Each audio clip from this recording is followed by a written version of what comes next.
strengthening trust and expanding the pie.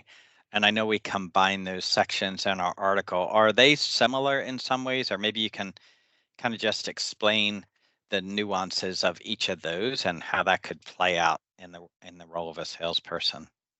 Yes, so strengthening trust and expanding the pie are the third and fourth practices of Gentelligence, but I do tend to talk about them together because whereas the first two practices are about breaking down any kind of tension or barriers that might get in the way of forming those connections due to generational bias or those other issues we've talked about, the second two practices are really about the opportunity that's sitting ahead of us. So most of us look at generational differences as a threat, and Gentelligence is saying, let's shift our perspective. What would be possible if we looked at it as an opportunity?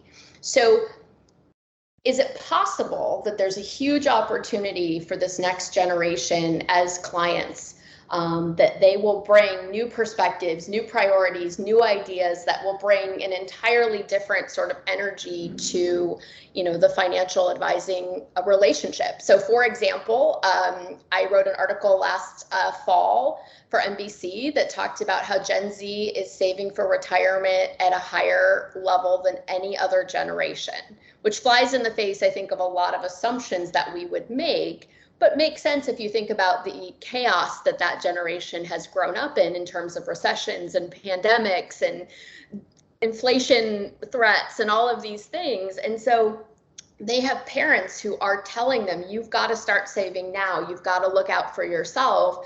Enter a financial advisor who can be the greatest resource in them doing that and who's interested in motivating and in helping them. That's a great opportunity if we choose to see it that way. So how do we leverage that opportunity?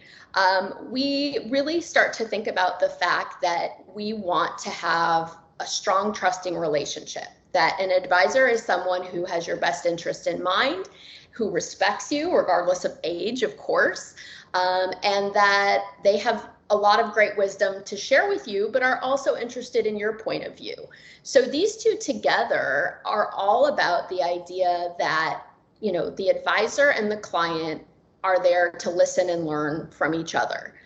So we know that our advisors from an older generation have so much knowledge and expertise and accumulated wisdom to share.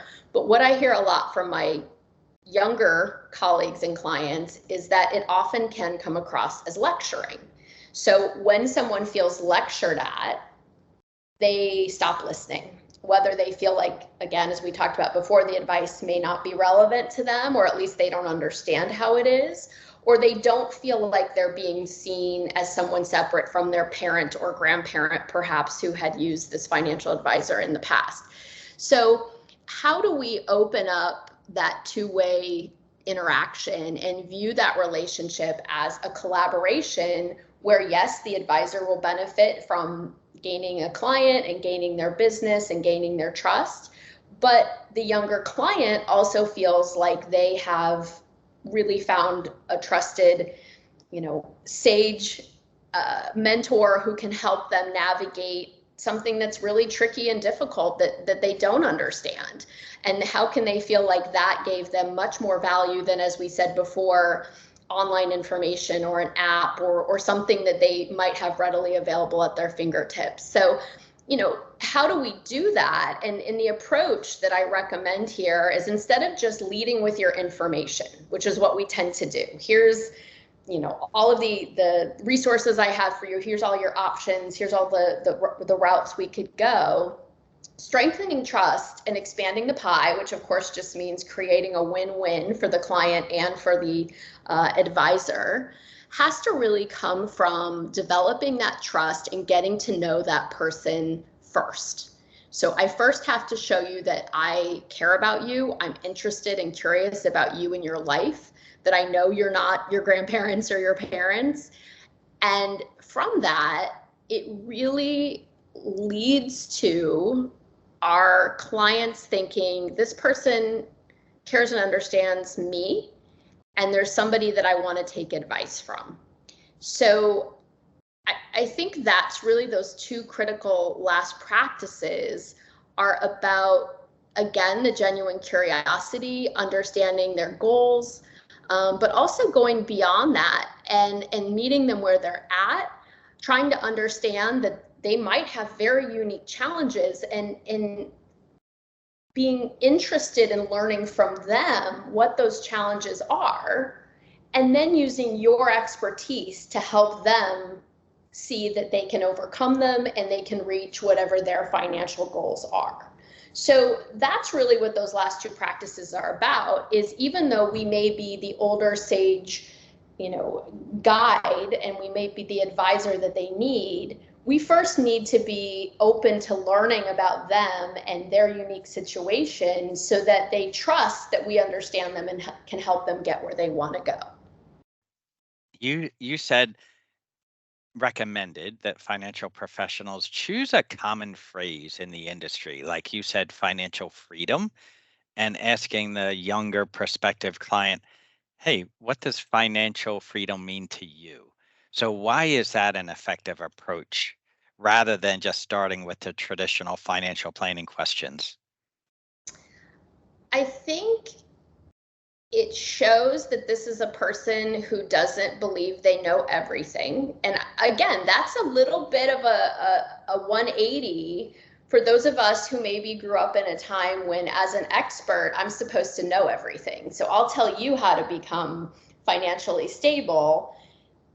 Flipping it a little bit and saying, I'm really interested in what financial freedom means to you, because that shows that I am interested in you as a person, but I'm also not assuming that I know who you are and what matters to you, because we don't know what the answer to that question is going to be. And if we assume, oh, all 25-year-olds, financial freedom to them means paying off their credit card debt or means paying off their student loans, we might be wrong.